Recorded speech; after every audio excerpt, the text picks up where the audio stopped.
Bonjour tout le monde et bienvenue à cette matinée conférence organisée par le Centre Action Génération des aînés. Mon nom est Julie Mercier, coordonnatrice des activités. Je suis heureuse de vous accueillir. La température est un peu maussade, mais nous ici, on va avoir du plaisir. Avant de commencer la conférence sur l'impôt provincial, je vais commencer par vous présenter des petites activités qui s'en viennent, dont entre autres la prochaine conférence qui aura lieu le 20 février. Et cette conférence-là s'intitule « Prévenir pour préserver la santé des proches aidants ». Donc, je vous invite à y être et surtout que particulièrement cette conférence-là ne pourra pas être télévisée compte tenu du contenu de la conférence. C'est très privé, donc on vous invite à être présent à la conférence. Le 20 février à compter de 10 heures, et c'est Mme Marietou Diallo qui donne la conférence et il va y avoir également un témoignage d'une proche aidante. Alors, je vous invite à y être. On parlera des définitions, de la situation actuelle, des difficultés auxquelles sont confrontés les proches aidants, quand demander de l'aide, comment atténuer l'épuisement, le deuil, les ressources. Alors, je vous invite à y être en grand nombre. 20 février, 10 heures, ici à la salle Eva Boucher. Je vous informe également qu'on a ajouté un atelier de bricolage de bijoux, atelier de confection de bijoux, avec Mme Danielle Charbonneau. Elle est ici dans la salle, Mme Danielle. Et Danielle vous offre cet atelier-là le mardi 12 février à compter de 9h30 le matin dans notre grande salle au Centre Action Génération des aînés, 390 Avenue de Buckingham. Et je vous invite également à consulter notre programmation des activités hiver-printemps 2013, c'est ça. Alors, sur ce, je vous laisse en compagnie de M. Steve Gélina, qui travaille pour Revenu Québec, qui est coordonnateur au programme des bénévoles. Il nous parlera de plein de choses. Je vous laisse, il va s'expliquer très bien, je ne m'inquiète pas. Et je tiens pour terminer à remercier tous nos commanditaires, nos bailleurs de fonds, ainsi que nos dames bénévoles qui sont à l'arrière et qui préparent toute la collation que vous avez eue. Donc, je vous souhaite une très bonne conférence. Je vous remercie et prière d'attendre à la fin pour vos questions. Bonne conférence. Bonjour. Merci, Mme Mercier. Donc, moi, mon nom, c'est Steve Gélina. Je travaille à Revenu Québec. Je suis également coordonnateur pour le programme des bénévoles. Donc, ce qu'on va faire aujourd'hui, ça va être une conférence au niveau des impôts, des crédits remboursables, non remboursables, des fois des éléments qu'on pourrait peut-être avoir droit, qu'on n'est pas au courant. Donc, on va faire un survol. Et comme que Mme Mercier a mentionné, la période de questions sera à la fin. Donc, si vous avez un papier pour prendre des notes pour vos questions, ça fait plaisir de répondre par la suite. Donc, on va débuter. Donc, comme on a mentionné, on va parler au niveau des revenus, des déductions, crédit d'impôt non remboursable, crédit d'impôt remboursable, cotisation à compte provisionnel et diverses. Donc, des crédits d'impôt non remboursables, vous savez que ça réduit notre impôt qu'on a à payer. Donc, si à la base, on n'a pas d'impôt à payer, des fois, on peut penser qu'on n'a pas droit à certains crédits ou c'est parce que la résultante, ça n'a pas d'impact fiscal. Donc, on ne peut pas réduire de quoi qui est déjà à zéro. Donc, les gens peuvent avoir droit. Cependant, si on n'a déjà pas à la base de l'impôt à payer, malheureusement, ça va donner zéro. Donc, on ne rembourse pas l'excédent qui est donné comme crédit. Là, on parle des crédits non remboursables. Ce qui est nouveau pour la déclaration d'impôt 2012, on a le crédit d'impôt pour travailleurs de 65 ans ou plus, travailleurs avec expérience. Il y a certains critères d'admissibilité qu'on va parler tout à l'heure. Et on a également un crédit d'impôt pour frais engagés par un aîné pour maintenir son autonomie. Donc, peut-être de l'installation de peut-être un bain à la maison. Encore là, il y a certains critères d'admissibilité qu'on va voir tout à l'heure. Également, aussi, les frais de transition dans une maison. Par exemple, quelqu'un qui serait blessé et la personne est autonome, pour retourner à son domicile à lui, doit aller faire de la réhabilitation. Donc, ces frais-là peuvent être déduits dans la déclaration d'impôt dans le nouveau crédit. Et ce qui est aussi pour 2012, de plus en plus, on ne demande pas les pièces justificatives, donc les reçus. Pour certains crédits, on demande toujours les reçus, mais de plus en plus, on vous demande de ne pas envoyer les reçus. Cependant, gardez-les dans vos dossiers parce que si on vous les demande, il faut les fournir. Donc, les revenus. Qu'est-ce que consistent les revenus dans notre déclaration d'impôt? Souvent, c'est des relevés 2, relevés ou T4. Souvent, on a tendance à indiquer T4. Cependant, T4, c'est plus relatif côté fédéral, tandis que des relevés, c'est plus côté provincial. On a quand même des T4 au niveau provincial, cependant, c'est plus au niveau fédéral. On a la pension de sécurité de vieillesse, le T4A OAS, de prestations de régime des rentes, toujours des relevés 2.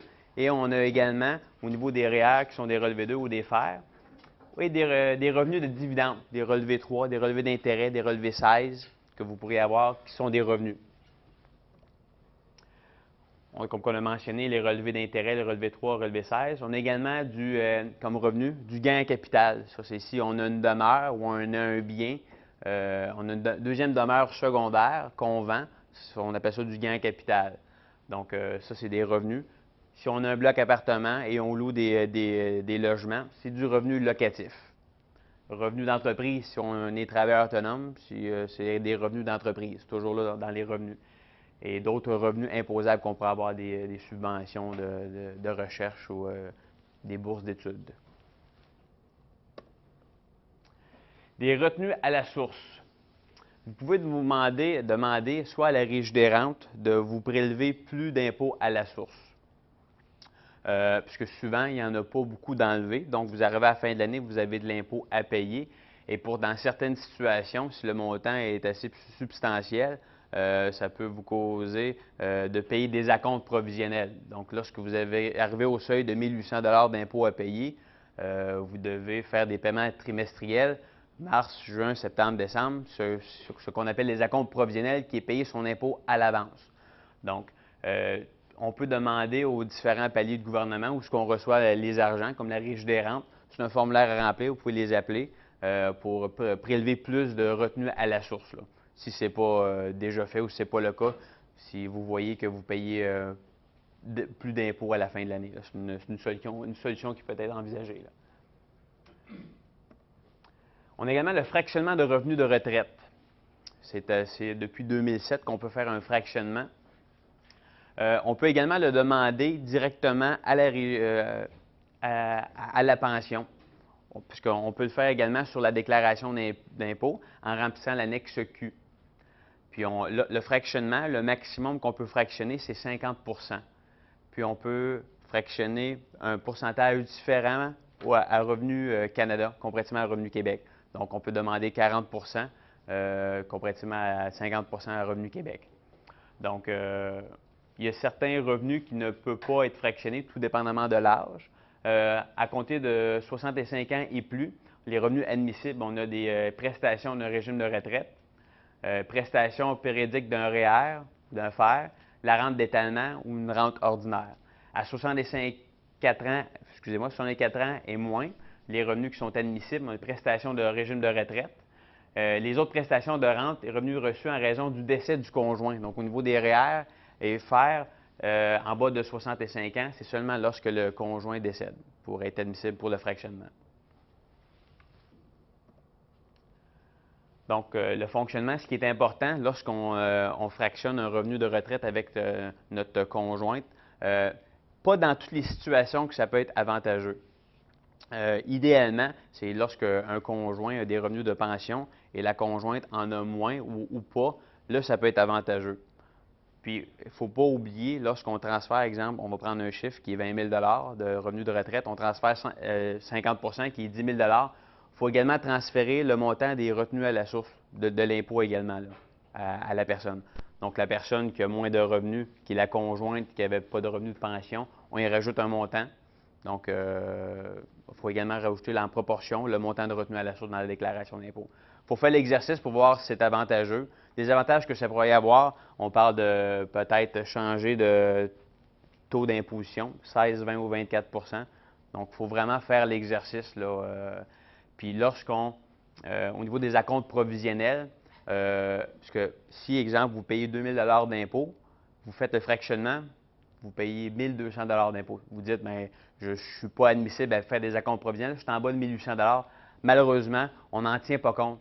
La raison est, c'est parce que ça ne veut pas dire que l'année prochaine, vous allez également fractionner et pas au même taux. Donc, on n'en tient pas compte dans le calcul. C'est pour ça que des fois, vous êtes pour être assujetti quand même à faire le paiement d'acompte provisionnel, là, même si vous effectuez un fractionnement. Donc, on parle ici, comme mentionné, les avantages. Ça peut réduire le taux d'imposition.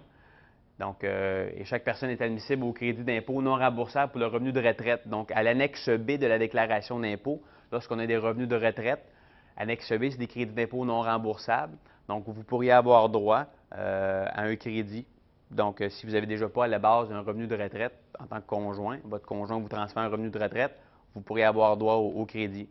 Donc, ça peut être un avantage également au fractionnement. Des déductions qui peuvent réduire le revenu.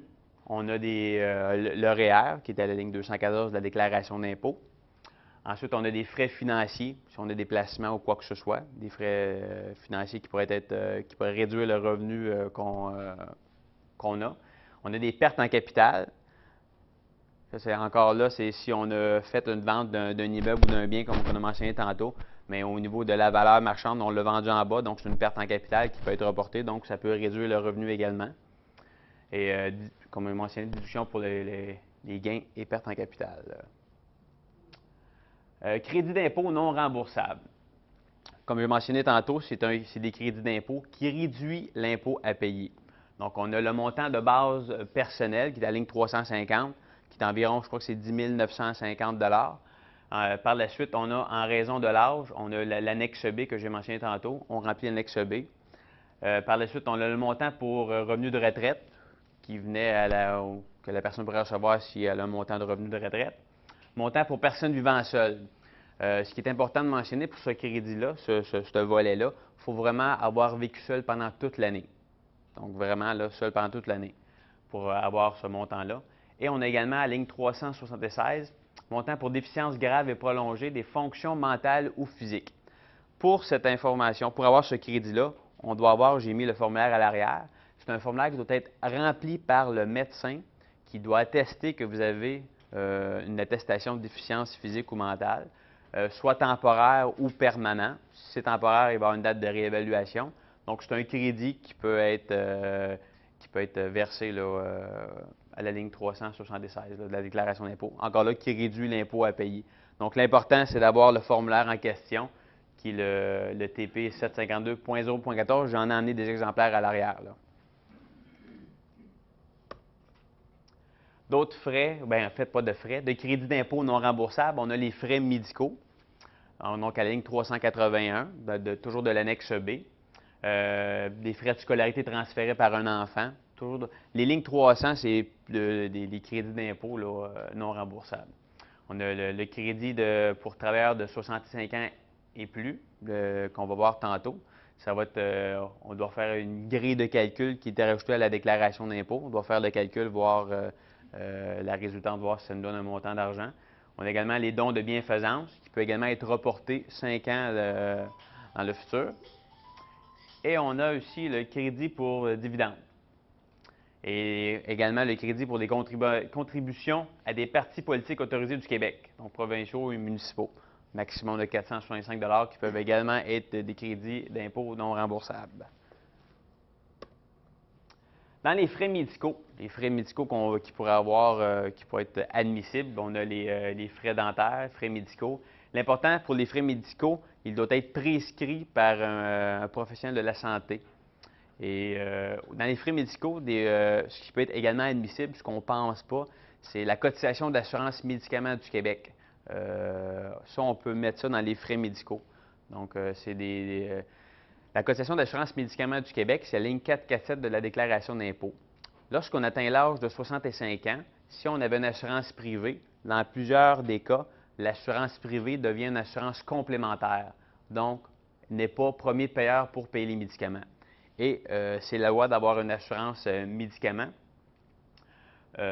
Donc, vous pouvez prendre ce montant-là que vous payez à la RAMQ dans votre déclaration d'impôt pour le mettre dans vos frais médicaux. Parce que dans les frais médicaux, on doit réduire 3 du revenu familial qui dépasse le montant de l'annexe B, qui est 39 064 si je ne me trompe pas. Donc, 3 de ce qui excède ce montant-là on doit s'en servir pour réduire les frais médicaux. Donc, si on n'a pas assez de frais médicaux, des fois, si on conjoint qu'on paye la RAMQ, la cotisation d'assurance médicaments du Québec, qui est 592 pour chacun, donc ça nous fait quand même 1 000 de plus, donc ça peut peut-être nous donner des sous, là. Des fois, c'est un frais qu'on ne pense pas qu'il peut être déduit là, donc il peut l'être, là. Donc, les cotisations versées à un régime d'assurance médicaments maladie privé ou public. Donc, la RAMQ ou même votre assurance privée, si vous avez de la Sun Life ou quoi que ce soit. Il faut juste vous assurer, lorsque vous atteignez l'âge de 65 ans, votre assurance privée, si vous en avez une, vous informez s'ils sont les premiers payeurs pour payer les médicaments. Si c'est le cas, lorsque vous faites votre déclaration d'impôt, pour vous exempter de payer la cotisation d'assurance médicaments du Québec, qui est la RAMQ, il faut mettre le code approprié dans la déclaration d'impôt. Sinon, si nous, on n'a pas l'information, ni la RAMQ, on va vous cotiser. Donc, peut-être juste valider auprès de votre assurance, voir s'ils sont les premiers payeurs, si vous êtes âgé de plus de 65 ans et vous avez une assurance privée. Donc, si c'est le cas, ils vont vous demander qu'ils vous émettent une lettre indiquant qu'ils sont les premiers payeurs et une correction peut être effectuée. On peut reculer 10 ans en arrière pour effectuer une correction. Ça. Donc, ça peut être avantageux. Des fois, là, on peut avoir payé la cotisation puis on avait une assurance privée. Donc, peut-être vérifier là, auprès de votre assurance. Donc, également, on a d'autres frais qui pourraient être admissibles, des frais de transport, de déplacement, comme une ambulance. Toujours reçus à l'appui, sans nécessairement envoyer les reçus, mais gardez-les dans vos dossiers si jamais sont demandés. L'analyse en laboratoire d'examen radiologique prescrit par un professionnel de la santé, encore là, il faut que ça soit prescrit, bien important. Frais de séjour dans une maison de santé. Cependant, les montants payés une résidence pour personnes âgées, autre qu'une maison de santé, ne donnent plus droit au crédit d'impôt pour frais médicaux. Donc, c'est parce que si on le demande pour le crédit d'impôt maintien à domicile, on ne peut pas également le demander dans les frais médicaux. Ça vous donne une double déduction. Donc, il faut faire attention à ce niveau-là. Crédit d'impôt de 65 ans ou plus. Donc, c'est le nouveau crédit pour les travailleurs de 65 ans et plus. Il doit avoir un revenu de travail de 5 000 et le crédit maximum, on doit faire l'équation dans la grille de calcul 391 dans le formulaire là, et le guide de déclaration d'impôt qui va être envoyé par la poste. Donc, de 451,20. Donc, l'important, c'est d'avoir des revenus d'emploi en fait admissibles. On peut, si on reçoit un relevé 1, case 2, qui est un avantage imposable d'un ancien emploi, ce n'est pas des revenus admissibles. Il faut vraiment que ce soit des revenus de travail. Donc, si vous avez un avantage imposable, ce n'est pas considéré comme un revenu de travail, donc ce n'est pas admissible pour être calculé comme frais de revenus. Là. Pas des frais de revenus, mais un montant de revenus pour faire le calcul à la grille 391. Les dons de bienfaisance peuvent être demandés par l'un ou l'autre des conjoints, peut être reporté sur une période de 5 ans. Le montant admissible est limité à 75 du revenu net du particulier et vous n'avez pas à joindre vos reçus. Auparavant, c'était le cas. Là, ce n'est plus le cas. C'est un des changements pour 2012. Cependant, comme j'ai répété, il faut les garder par contre. Crédit d'impôt remboursable. Ça, c'est des crédits d'impôt qui vous donnent de l'argent. Ça, c'est plus avantageux si on veut. On a le maintien à domicile d'une personne âgée qui peut être soit demandé par versement anticipé qui est à l'avance ou le demander dans la déclaration d'impôt en remplissant l'annexe J. Donc ça, les crédits d'impôt maintien à domicile, c'est pour aider à payer les services lorsqu'on est dans une résidence. On a également le crédit pour aidant naturel. Depuis l'année passée, on peut être aidant naturel de notre conjoint. Mais pour être aidant naturel de notre conjoint, on doit remplir le même formulaire que j'ai mentionné tantôt pour l'attestation de déficience physique ou mentale. Puis ce qui est important de mentionner sur ce formulaire-là, il faut avoir coché, ou le médecin, incapacité de vivre seul. Donc, il faut que votre conjoint soit incapable de vivre seul pour que vous demandiez le crédit. On a également le crédit pour relève bénévole. Ça, c'est si vous avez besoin... je vais juste faire la distinction entre, vous avez également un répit pour un aidant naturel. Si vous êtes aidant naturel et la personne a besoin d'un répit parce que Dieu sait que ce n'est pas des situations bien évidentes, donc a besoin d'un break, Elle peut faire appel à des services d'un OC3S, un professionnel de la santé. Donc, ils vont remplir l'annexe O. L'annexe O n'est pas dans la déclaration d'impôt, n'est pas dans les formulaires. Il faut le demander. Donc, à la fin, vous allez voir le numéro de téléphone de Revenu Québec et vous pouvez également avoir l'information sur le site Revenu Québec qui est revenuquebec.ca. Et même dans les formulaires qui sont à l'arrière, que je pense que vous en avez pris une copie, vous avez ces informations-là. Et vous avez également les crédits pour frais engagés pour le nouveau crédit, en fait, pour maintenir l'autonomie d'une personne. Donc, peut-être, un exemple qu'ils ont donné, c'est un bain. L'installation d'un bain peut être admissible. On va voir un peu plus loin les autres critères d'admissibilité pour ce crédit-là. Et on a également le crédit d'impôt pour la solidarité, l'annexe D, anciennement connu sur la TVQ. Et ça fait 3 ans. Le crédit d'impôt solidarité englobe 3 volets. On a le crédit pour la TVQ, qu'anciennement on recevait 2 fois par année au mois d'août et au mois de décembre. Et on a également le crédit pour l'impôt foncier, qu'auparavant c'était un relevé 4. On remplissait, c'était un crédit monnayable. Il l'est toujours. Et on a également l'autre volet qui est le crédit pour village nordique. Nous, on n'est pas dans un village nordique malgré la température de la semaine passée, là. Donc, c'est pour remplir l'annexe D. Et ce qui est important dans l'annexe D, cocher une case 36 qui indique que vous demandez le crédit d'impôt pour la solidarité. Et c'est un crédit d'impôt c'est un dépôt direct obligatoire, donc il faut fournir un spécimen de chèque. Et puis, c'est un crédit qui est déposé dans votre compte à tous les mois. Donc, c'est un crédit qui est mensuel. Donc, l'impôt foncier, on a souvent les questions, les gens me regardent, je paye plus d'impôts cette année, je n'ai pas mon remboursement d'impôt foncier. Les gens l'ont pareil, mais d'une autre façon. Ils l'ont sur une base mensuelle, au lieu de l'avoir à la fin de l'année. Donc, ça revient à la même chose. Donc, crédit d'impôt maintien à domicile, donc les conditions d'admissibilité, résider au Québec, être âgé de 70 ans ou plus le 31 décembre 2012 ou de l'année.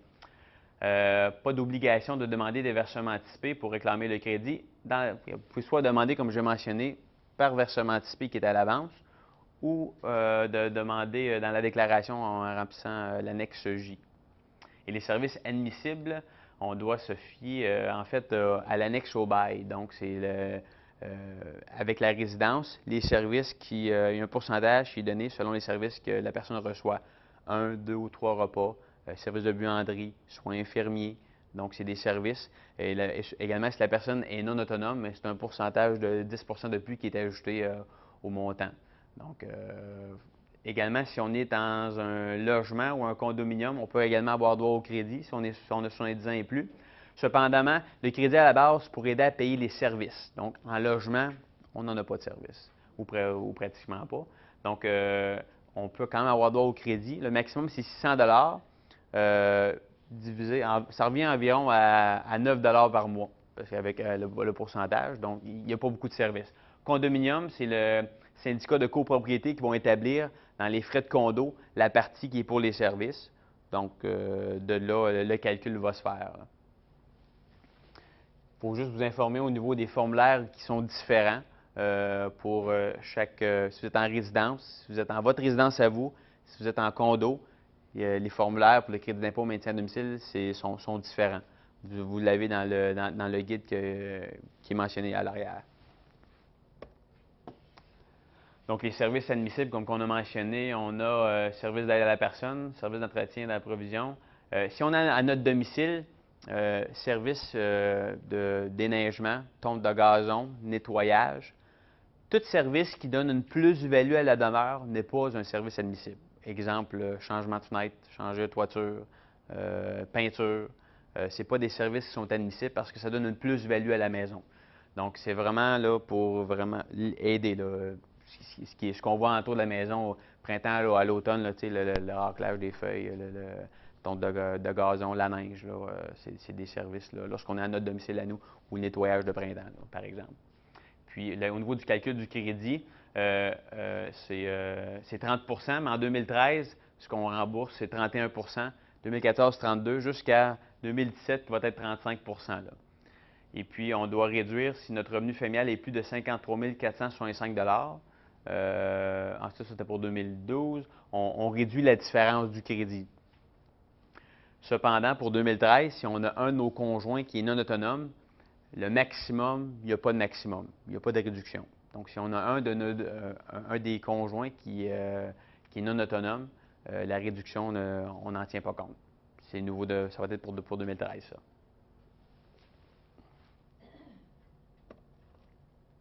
On a les crédits pour aidant naturel, lorsque vous hébergez un proche admissible. Donc, comme pour notre conjoint, encore là, 70 ans et plus, et avoir l'attestation de déficience physique ou mentale remplie par le médecin. Et cocher la case incapacité de vivre seul. Au niveau de la période d'hébergement, c'est 365 jours, donc 183 jours comblés, remplis dans l'année demandée, là. Et le crédit, c'est un maximum de 1104 $. On a également l'autre volet qui est du même crédit aidant naturel. Le volet, lorsque vous cohabitez avec un proche admissible, même chose, la personne doit avoir 18 ans ou plus, doit être liée avec vous par une tante, une nièce, ça soit vraiment de la famille. Encore là, la période d'hébergement, elle doit être rencontrée également. Et prendre soin de son conjoint et de cohabiter avec le proche admissible. Donc, le nouveau crédit pour la déclaration d'impôt 2012, crédit pour frais engagés par un aîné pour maintenir son autonomie. On a des frais d'achat, de location ou d'installation de biens admissibles. Exemple, dispositif de télésurveillance. On parle du dispositif et non de la télésurveillance. On a également le bouton, comme un bouton panique, on a également le dispositif de repérage par GPS. Un bien ou pour une rampe, si on veut, un point d'appui lorsqu'on rentre dans la baignoire. Ou des frais de séjour dans une unité transitoire de récupération fonctionnelle. Lorsque, comme j'ai mentionné, on s'est blessé, on s'est cassé quelque chose, sans des réhabilitations, pour retourner à son domicile. Donc, on peut être un certain nombre de temps dans un endroit pour se réhabiliter. Donc, ces frais-là peuvent être déduits, là. Et le crédit est égal à 20 des frais engagés. Les premiers 500 $ d'achat ou de location de biens ne sont pas admissibles. Donc, on doit remplir l'annexe E, la partie E de l'annexe B. Donc, dans les gens qui connaissent un petit peu plus l'impôt, l'annexe B, c'est la partie où on remplissait l'impôt foncier. Donc, c'est la partie E de l'annexe B. Ils ont intégré ce crédit-là à cette annexe-là. Donc, la relève bénévole, c'est que si vous devenez un relève bénévole, donc si un aidant naturel a besoin d'un répit ou d'une pause, vous pouvez être bénévole. Donc, il va vous émettre un relevé, l'aidant naturel va vous émettre un relevé 23 du montant. Là, ça, vous pouvez demander le crédit. Et on a également le répit pour aidant naturel. Être un aidant naturel, et on fait appel à un professionnel de la santé qui est fourni par le C3S. Donc, la personne doit avoir un diplôme là, en soins médicaux là, pour obtenir, là, puis on doit remplir l'annexe O, qui n'était pas dans la déclaration d'impôt. Cependant, vous faites appel à Revenu Québec, on va vous en faire parvenir une copie là, sans problème, là. Donc, les conditions pour répit pour aidant naturel, personne atteinte d'une incapacité significative. Donc, encore là, le fameux formulaire qu'on a mentionné tantôt, qui revient à la surface. Et donc, elle doit habiter avec vous et ne pas rester sans surveillance à raison de son état. Donc, on doit remplir la partie de l'annexe O. Donc, les frais admissibles, c'est 30 du crédit et le crédit maximum, c'est 1 560 $. Encore là, on a une réduction du revenu familial net. Cotisation à la Régie d'assurance médicaments du Québec. C'est une question souvent qui revient. Par exemple, je ne prends pas de médicaments, pourquoi je dois la payer? C'est la loi, on doit être assuré par une assurance pour les médicaments. Donc, même si on est en pleine santé, on doit absolument payer la cotisation d'assurance médicaments du Québec, à moins qu'on ait une assurance privée. Donc, encore là, que si on est âgé de plus de 65 ans, qu'ils soient les premiers payeurs pour payer les médicaments. Et il ne faut pas oublier qu'on peut également déduire cette cotisation-là si on la paie dans nos frais médicaux, qui peut être avantageux. Donc, comme mentionné ici, que vous achetiez ou non des médicaments, la prime est obligatoire lorsque vous êtes inscrit auprès de la RAMQ. Vous devez payer la prime lorsque vous produisez votre déclaration de revenus. Et on a également la contribution santé. Là, c'est la 3e année. La première année a passé un petit peu plus inaperçue, elle est à 25 l'année d'avant, elle est à 100 cette année, elle est à 200 Puis celle-là, on ne peut pas la déduire nulle part. Donc, c'est seulement au niveau des... si on est admissible en fait, en principe, il y a beaucoup de gens qui vont être admissibles à le payer. Il faut avoir des revenus en bas de, je crois que c'est 14 600 pour ne pas payer. Là. Ça, c'est plus élevé lorsqu'on est en couple. Là. Acompte provisionnel. 2 mots que les gens habituellement n'aiment pas trop entendre. Là. Ça, c'est lorsqu'on atteint le seuil de 1 800 d'impôts à payer. Donc, lorsqu'on paye 1 800 d'impôts à payer, on est assujetti l'année d'ensuite à faire des acomptes provisionnels qui sont des versements trimestriels, payés au mois de 15 mars, 15 juin, 15 septembre et 15 décembre.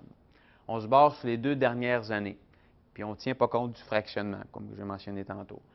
Donc, lorsque vous atteignez 1 800 d'impôts à payer, vous pouvez être tenu, vous allez recevoir une lettre. L'important, c'est si vous déménagez, faites bien vos changements d'adresse, parce que ce qui peut arriver, si on vous envoie la lettre, vous arrivez à la fin de l'année, vous pourriez avoir une surprise, parce qu'on vous a envoyé la lettre, puis vous dites que vous ne l'avez pas reçue, mais en principe, vous n'avez pas fait votre changement d'adresse, puis on vous demandait de faire des acomptes provisionnels. Donc, vous arrivez, puis il va y avoir pénalité et intérêt si les versements n'ont pas été faits. Là. Donc, bien important de faire le suivi de nos choses. Le programme d'allocation logement. Ça, c'est un programme qui peut bénéficier des gens à faible revenu. On va voir tantôt le montant admissible, le montant de revenu admissible si vous pouvez bénéficier de ce crédit. Vous pouvez obtenir entre 10 et 80 par mois pour aider à payer votre logement, que vous soyez locataire ou propriétaire. Donc, c'est d'âge d'au moins de 53 ans en 2012. Et il ne faut pas que votre logement, ce soit un logement subventionné. Donc, si c'est un logement subventionné, bien sûr, ça vous donne une double déduction qui n'est pas admissible. Donc, des HLM ou quoi que ce soit, ce n'est pas admissible. Ce n'est pas un endroit admissible. Là. Puis, au niveau du revenu pour une personne seule, c'est 16 480 $. Donc, si vous êtes en haut de ça, 16 481 $, malheureusement, vous n'êtes pas admissible. Et pour un couple sans enfant, c'est 23 774 $ pour être admissible pour le crédit d'impôt allocation logement. Il n'y a pas de formulaire on ne peut pas aller chercher le formulaire, j'en ai pas ici. La raison est, les formulaires sont préadressés, donc il faut appeler à Revenu Québec. Vous faites la demande, on va vous poser quelques questions pour savoir votre âge. Vous pouvez l'avoir, la personne pourra avoir droit au crédit même si elle n'a pas l'âge, cependant elle doit avoir un enfant à charge. Donc une dame ou un homme de 30 ans avec un enfant à charge, si les revenus sont en bas de ce montant-là, peut être admissible. Donc il faut appeler à Revenu Québec, on vous fait parvenir le formulaire, là, ça prend environ une dizaine de jours. Vous nous le retournez, on valide si vous êtes admissible, puis le programme, c'est de octobre à septembre, donc ça chevauche 2 années. Donc, comme on a mentionné, ça peut avoir jusqu'à un maximum de 80 $ par mois. Il faut avoir produit également votre déclaration de revenus qui va confirmer vos revenus. Donc, c'est pour ça que c'est important de produire vos déclarations d'impôts à tous les ans pour prendre avantage de certains crédits qui peuvent être admissibles pour vous. Là. Et comme on a mentionné, dans les HLM, loyer à prix modique, ce n'est pas admissible.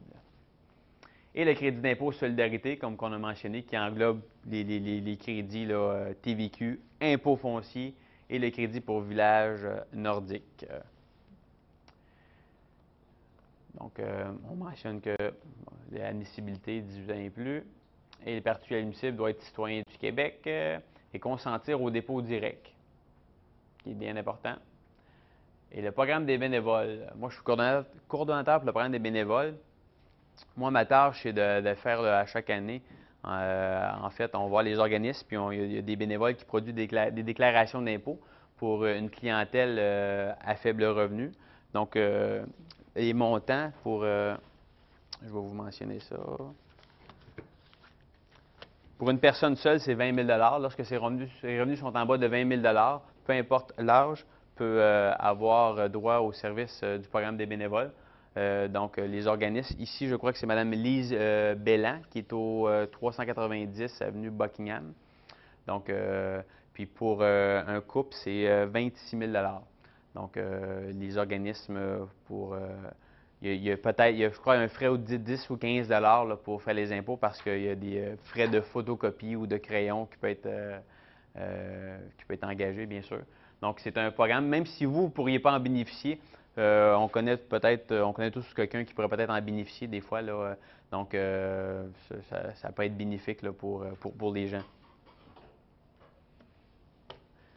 Une procuration, j'en ai laissé à l'arrière. Une procuration, ce que c'est que si soit notre comptable ou souvent les impôts, soit qu'on n'est pas familier ou on veut pas faire nos propres impôts.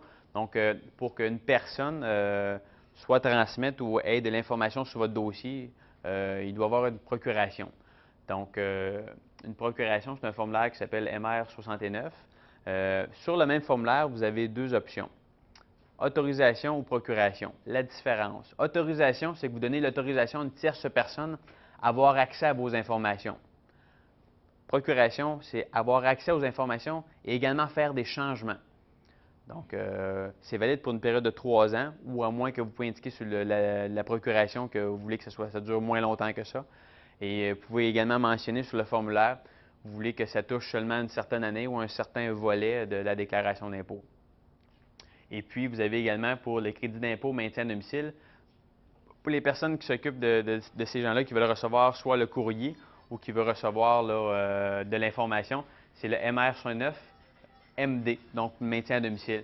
Puis pour ces mêmes formulaires-là, vous pouvez les avoir sur notre site Internet qui est revenuquebec.ca ou appeler à Revenu Québec.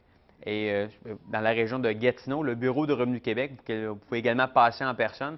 C'est au secteur Roll, 170 aux rues de l'Hôtel de Ville. Peut-être les gens vont connaître plus l'édifice Joe Montferrand. C'est au 6e étage.